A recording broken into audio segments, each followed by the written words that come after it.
첫 번째 주제 시작하도록 하겠습니다. 네. 문재인이 윤석열, 위증을 한 윤석열을 임명을 강행하는데 25일부터 아주 그냥 무시무시한 적폐청산의 휘몰이가 시작될 것 같습니다. 네.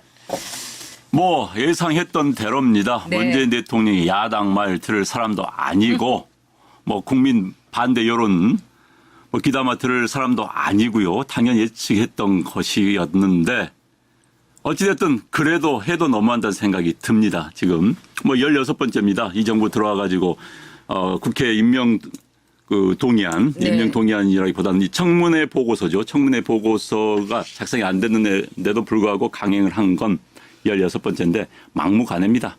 한마디로 야당 니네들 아니 무시한다는 거예요. 그렇죠. 대화의 상대도 아니고 네. 니네들이 그냥 떠들어 봐라. 아무 네. 상관없다. 니네들은 적폐니까. 네. 적폐가 떠든 거 왜 우리가 들어? 내 마음대로 떠들어 봐라 이겁니다. 또 저희들이 이런 방송에서 또 나라를 걱정하시는 분들이 이 이야기해도 그래 니들은 적폐에 동조한 사람들이니까 아무리 떠들어 봐. 우리는 마이웨이 할 거야. 내 지지자들 몇십 프로만 있으면 돼. 30%만 있으면 가는 거야. 니들은 대한민국에서 사라져도 상관이 없어. 라는 사고를 하기 때문에 저게 가능한 겁니다. 그리고 이제 25일부터 임기 시작되면 이제 윤석열 열 받았겠죠. 또 어떤 짓 하지 모르겠습니다. 네. 네. 자, 한마디로 지금요, 영리님께서 적폐청산이 그렇게 무섭나요? 적폐는 청산돼야 정사가 아닌가. 아, 맞습니다. 네. 근데 문제는 뭐냐면 그들만의 기준에 따른 적폐라는 거죠. 그럼요. 그러니까 우리들이 싫은 놈, 우리들이 미워하는 놈 다 죽여버리겠다. 네. 이것이 이제 문재인 정권표 적폐청산이라고 볼 수 있습니다. 그래서 이른바 보수들은 무조건 절대악이다. 사악한 네. 세력이다. 더럽다. 뭐 이렇게 생각하고 있는 거 아니겠습니까?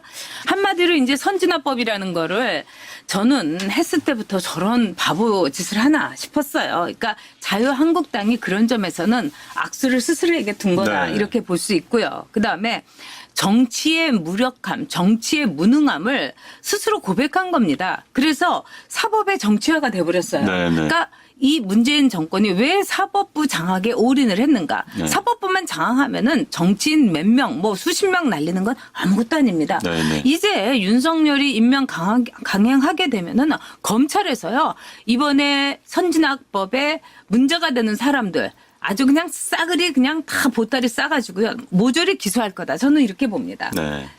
아까 이제 말씀해 주셨지만은 네. 적폐에 대한 기준은 자기들이 정합니다. 뭐가 적폐입니까? 저는 곰곰이 생각해 봤어요. 대한민국의 적폐? 많이 있을 수 있습니다. 우리는 사실 압축 고도 성장을 해왔습니다. 그런 만큼 적폐도 눈에 보이게 쌓일 수밖에 없는 겁니다. 청산하는 건 맞습니다. 그러나 그 청산이 자의적인 선택이었고 게다가 적용이 자의적이었고 거기에다가 악의적인 선의가 아닌 악의적인 정치적 목적이 포함되어 있었다면 이건 적폐청산 그런 적폐청산은 해서는 안 되는 것이죠. 그다음에 이 정부는 혁명정부도 아닙니다. 자기들이 지금 적폐를 하고 있어요. 자기들 행태는 전 정권이 자기들 비난했던 정권이 했던 행태 똑같이 하고 있습니다. 집권하면 하고 있는 거 아닙니까? 그들을 비난했다는 게 맞다고 한다면은 게다가 자기들이 얼마나 지금 돈 벌기 위해서 혈안이 되어 있습니까? 곧 다 터지게 되어 있습니다. 게다가요. 전 정부에서 좀 계속 논란이 되지 않습니까? 사법농단이 하는 게 뭐가 사법농단이에요? 저 이해가 되지 않아요. 뭐가 사법농단이에요? 나름대로 국가의 정책을 위해서 협의했다? 이게 사법농단으로 대법원장까지 들어갈 일입니까? 자기들 기준으로 정적을 죽이기 위해서 만든 적폐청산 우리가 따라야 될 이유는 없는 겁니다. 네, 한국당이 이제 전략이 없다 이런데 이거는 그렇게 법을 많이 아는 사법당, 검사당이라고 하면서 어떻게 이런 법안을 만들고 그러니까 이거는 일종의 이상주의였던 거죠. 그만큼 자유한국당이 순진하다는 얘기입니다. 근데 상당히 지금 무서운 일이 벌어지고 있는 거예요. 자, 표창원이라든가 또는 백혜련이라든가 여기에 이제 걸린 사람들이 이 출석을 하고 있습니다. 우리는 이제 수사 받겠다. 우리는 가서 우리의 이야기를 다 하겠다. 이거는 뭘 얘기하는 거겠습니까? 말하자면은 저 사람들을 선진화법으로 몰아넣고 잘라버릴 수 있게 일종의 틀을 만드는 겁니다. 즉 플랫폼을 만드는 거죠. 판을 까는 겁니다. 그러면은 결국은요, 지금 적폐청산이라는 그 속내에 따라서 선진화법으로 발목이 잡힌 이 자유한국당 의원들 가운데 상당수가 500만 원 이상의 벌금을 때려 맞을 가능성이 저는 꽤 높다. 이렇게 봅니다.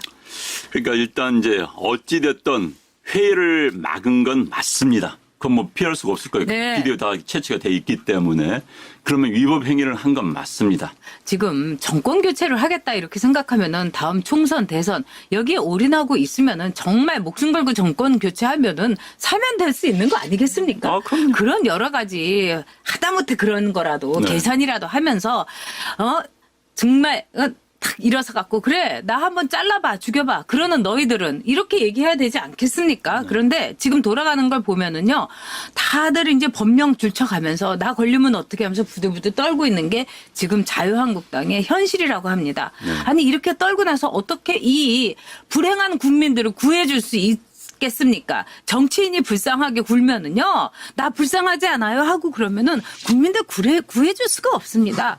정치인은 국민들을 불쌍하게 여겨야지 내가 불쌍한 사람이라고 하면 안 되는 겁니다. 지금 자신들이 비겁했기 때문에 이 나라가 이꼴되지 않았습니까? 그래서 자유한국당 의원들 정말 안영한 원장 얘기대로 불끈 일어나가지고 이 나라 내가 한번 다시 이렇게 세우겠다 이런 결기를 다질 때인데 지금 법령 이렇게 줄치고 막 누구 아는 사람 없나 이거 알아보고 있다고 그러는데 너무 기가 막힙니다. 이 적폐청산 이야기 나왔는데요. 이제 네. 윤석열 씨가 25일부터 이제 임기가 시작이 됩니다. 임기가 네. 시작이 되면은 본인이 서울중앙검찰청 지검장으로 임명돼 가지고 했던 이야기가 적폐청산에 검찰이 나서야 된다는 이야기했습니다. 저는 그 말 듣고 깜짝 놀랐어요. 검찰 입으로 적폐청산 이야기를 어떻게 할 수 있습니까? 마음속으로 야, 날 임명해 준 사람, 나를 네. 벼락 출세시켜 준 사람한테 충성을 다하겠다라고 할 수 있어요. 마음속으로는. 그러나 입으로 적폐청산을 이야기한다는 거. 적폐청산은요. 법률 용어가 아닙니다. 저는 정확히 정치적인 용어입니다. 법률에 적폐란 말이 어디 있어요? 법률에 청산이란 말이 어디 있습니까? 그런데 그런 정치적 용어를 쓰면서 검사들한테 무슨 뭐 글을 써 보낸 그런 사람이 검찰총장이 됐습니다. 또 적폐청산 하자고 나설지 모르겠습니다. 큰일입니다. 저런 사람이 저런 정치적이고 저런 정치에 영합하고 저런 정치인 때문에 벼락 출세한 사람이 검찰총장이 돼서 대한민국을 운영한다. 사법체계를 좌지우지한다. 있을 수 없는 일이 벌어지고 있습니다. 그럼에도 불구하고 임명을 한 문재인 대통령은 정말 인정하고 싶지 않네요. 아니 뭐 인정 예상은 했습니다만 이 정도로 뻔뻔한가 싶습니다. 그러니까 마태우님께서 자유한국당 싹 바꿔라 안 그러면 진짜 좌빨들 100년 간다 이런 말씀하셨는데 이게 현실입니다. 그리고 이 윤석열이 뭐 그동안에 뭐 조직에 뭐 자기가 충성을 하지 개인에게 충성은 안 한다 이런데 그 조직이라는 건 국가 조직이 아니라 그야말로 검찰 조직이라는 거. 그 다음에 이 윤대진 그 형 윤우진 이 사람 너무 파렴치하게 뭐 식욕업자한테 고기에다가 현금 2천만 원에다가 온갖 치사한 짓은 다 했는데 이 사람을 위해서 자기가 나선 거 아니겠습니까? 네. 이런 사람이 검찰총장이라면 저는 이 나라는 이미 썩었다 이렇게 봅니다. 이제 선진화법 관련해 가지고 기소 선상에 오른 건 이번에 첫 케이스입니다. 그렇습니다. 첫 케이스니까 이제 검찰이 어떤 잣대를 들이대고 어떻게 그걸 분류하고 분석할 것인가 굉장히 중요한데 이런 경우에 되게 이렇게 하거든요. 일단 일선지검에서 수사 결과 올라옵니다. 그러면은 대검 공안부에서 전체적인 법률 검토를 하게 됩니다. 그럼 대검 공안부에서 오케이 이거 기소 아니 그걸 결정을 해주는 거예요. 네. 그렇기 때문에 대검에서 의도대로 한 겁니다. 결국 이번 건 같은 경우는 집안 말단 검사의 의지가 아니라 윤석열 검찰총장의 의지가 100% 작용할 수밖에 없습니다. 정확합니다. 뭐 지역에서 뭐 누가 뭐 돈 받아 먹었다 누가 뗐다 이것은 검사가 마음대로 할 수 있어요. 그래서 이번 건은 100% 윤석열이가 하게 되면 윤석열은 정치적 판단을 할 수밖에 없습니다. 정치적 판단하면 어떻게 되겠습니까? 아마도 어떤 분이 이야기했지만 야당 의원들 대다수 앤드 여당 의원 몇 명 껴서 아마 기소를 할 가능성이 매우 높겠지요. 그래서 이제 야당을 한번 흔들어 놓을 겁니다. 그걸 바탕으로 해서 이른바 정치적인 거래를 할 수도 있는 거고요. 아니, 그렇죠. 더러운 검찰이 돼버리는 겁니다. 그런 경우에는. 근데 더러운 검찰이 되는 거 우리가 이미 윤석열을 문재인이 임명하는 걸로 봐서 진짜 그 더러움과 추잡스러움, 추악함은 이제 보는데 문제는 더러운 검찰하고 거래를 하면서 자유한국당도 상당히 지저분해지고 더러워질 수 있다는 겁니다. 왜? 비겁해질 수밖에 없는 거니까요.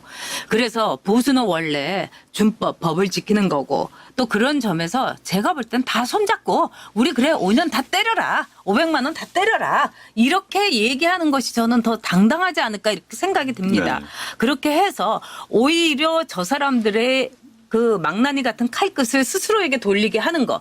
이런 전략이라도 좀 자유한국당이 세웠으면은 합니다. 근데 모든 전략, 즉 사람이라는 게 잃을 게 없으면 용감해지는데 자유한국당은 그 배지 그거 하나를 가지고 저렇게 대단하게 부들부들 떨고 있는데 배지 떼고 나면은 고만입니다. 그럼요. 정두원 의원의 불행한 선택도 있는데 네. 뭘 못하겠습니까? 그러니까 더러운 거래를 윤석열이하고 같이 해서는 안 된다. 저는 이렇게 생각합니다. 자, 네. 그러니까 그러면은요, 이 윤석열의 이제 피비린내 나는 이 망나니 칼질이 시작됐다. 네. 이제 적폐청산의 휘몰이 앞으로 자유한국당이 전략을 갖고 구차하지 않게 정말 소나무님 말씀대로 네. 내 목을 잘라라 하고 손잡고 다 나섰으면 합니다. 그럼요. 그러면 네. 국민들이 벌금 500만 원 우리들 모금합시다. 모금해서 줍시다. 그렇습니다. 그럼 되는 겁니다. 그리고 그렇게 내려놓으면은 이깁니다. 네, 게다가요. 그렇죠. 그렇게 세게 나오면 또 못합니다. 맞습니다. 그리고 지금 이렇게 하면요.